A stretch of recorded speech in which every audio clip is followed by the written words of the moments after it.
Hello friends, welcome and welcome back to my channel Rashmi Dream Blog. If you are new to my channel, please subscribe to it and please like my video and share it with your friends and family. अभी तक हम लोग ने किया है चाणक्य नीति का अध्याय 1 हमने कंप्लीट कर लिया है। अध्याय 2 का हमने 9th दोहा किया था लास्ट वीडियो में। अभी हम आज मैं आपके साथ शेयर करूंगी चाणक्य नीति का 10th दोहा। तो पहले मैं संस्कृत में रीड करती हूँ। तो संस्कृत में बोलते हैं, पुत्राश्चा विविधय शिलय नियोज्य सतत बुद्धय नित्तिज्ञा शील संपन्ना भवन्ति कुल पूजिताः। पुत्रश्च विविध्यं शीलय नियोज्य सतः बुद्धय नित्तिज्ञा शील संपन्ना भवन्ति कुल पूजिताः। तो इसमें आचार्य चाणक्य क्या कह रहे हैं कि समझदार मनुष्य का कर्तव्य है कि वह अपने पुत्रों को विविध प्रकार के शील की शिक्षा दे, क्योंकि नीति को जानने वाला और शीलवान पुत्र अपने कुल में पूजित होते हैं। तो इस दोहे को और मैं आपको विस्तार से समझाती हूँ। तो आचार्य चाणक्य इसमें कह रहे हैं कि बुद्धिमान लोगों को चाहिए कि वह अपने पुत्र और पुत्रियों को अनेक प्रकार के अच्छे गुणों से युक्त करें, उन्हें अच्छे कार्यों में लगाएं, क्योंकि नीति जानने वाले और अच्छे गुणों से युक्त सज्जन स्वभाव वाले व्यक्ति ही कुल में पूजनीय होते हैं।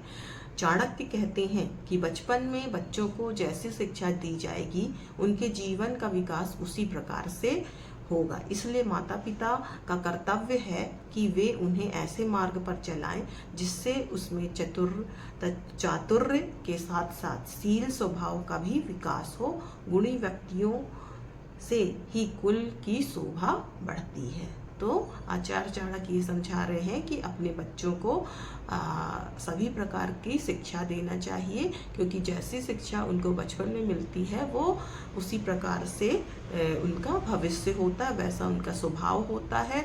ऐसे ही हमको हर चीज़, खान पीन, बात करने का व्यवहार, पढ़ाना लिखाना, हर चीज़, पूजा पाठ, भक्ति की तरफ ले जाना, हर चीज़ हमको उनको बचपन से सिखाना चाहिए, ताकि वो उनके जीवन का फिर एक नियम बन जाता है और वो उसी धारा में चलते हैं। तो आचार्य चाणक्य 10वें दोहे में हमको ये सिखाए हैं।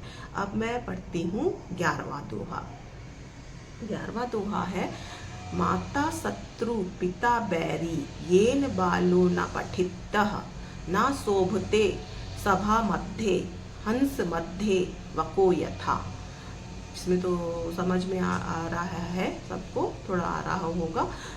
इसको मैं एक थोड़ा सा अवधि लैंग्वेज में पढ़ देती हूँ। तात माता अरितुल्यते सुत ना पढ़ावत नीच सभा मध्य शोभते ना सो जिम बक हसन बीज। तो ये बोल रहे हैं आचार्य चाणक्य, जो माता अपने बेटे बेटियों को नहीं पढ़ाती वह शत्रु के समान है। पुत्र को ना पढ़ाने वाला पिता पुत्र का बैरी है, क्योंकि माता पिता की ना समझी से वह पुत्र सभा में उसी तरह शोभित नहीं होता जैसे हंसों के बीच में बकुला। तो माता पिता को चाहिए कि वो अपने पुत्रों को और पुत्र पुत्रियों को पढ़ाएं और उनको ज्ञान दें। तो इसको मैं और थोड़ा एक बार विस्तार से एग्जाम्पल बताती हूँ। वे माता पिता बच्चों के शत्रु कहलाते हैं जिन्होंने बच्चों को पढ़ाया लिखाया नहीं, क्योंकि अनपढ़ बालक विद्वानों के समूह में शोभा नहीं पाता, उसका सदैव तिरस्कार होता है। विद्वान के समूह में उनका अपमान उसी प्रकार होता है जैसे हंसों के झुंड में बगुले की स्थिति होती है। केवल मनुष्य जन्म लेने से कोई बुद्धिमान नहीं हो जाता। तो आचार्य चाणक्य क्या कह रहे हैं कि केवल मनुष्य जन्म लेने से कोई बुद्धिमान नहीं हो जाता, उसके लिए शिक्षित होना अत्यंत आवश्यक है। जैसे अपन लोग ने एक कहानी सुनी होगी, जो मोगली की अगर सभी ने सुनी होगी। जो मोगली था उसको बचपन में ही जंगल में छोड़ दिया रखा गया था। तो वो बचपन मतलब वो जानवरों के बीच में रह के वैसे ही आवाज़ निकालता था, वैसे ही उसका बर्ताव था। तो वही चाणक्य बोल रहे हैं कि केवल मनुष्य जन्म लेने से कोई होशियार नहीं हो जाता है या फिर आचरण नहीं सीख जाता है।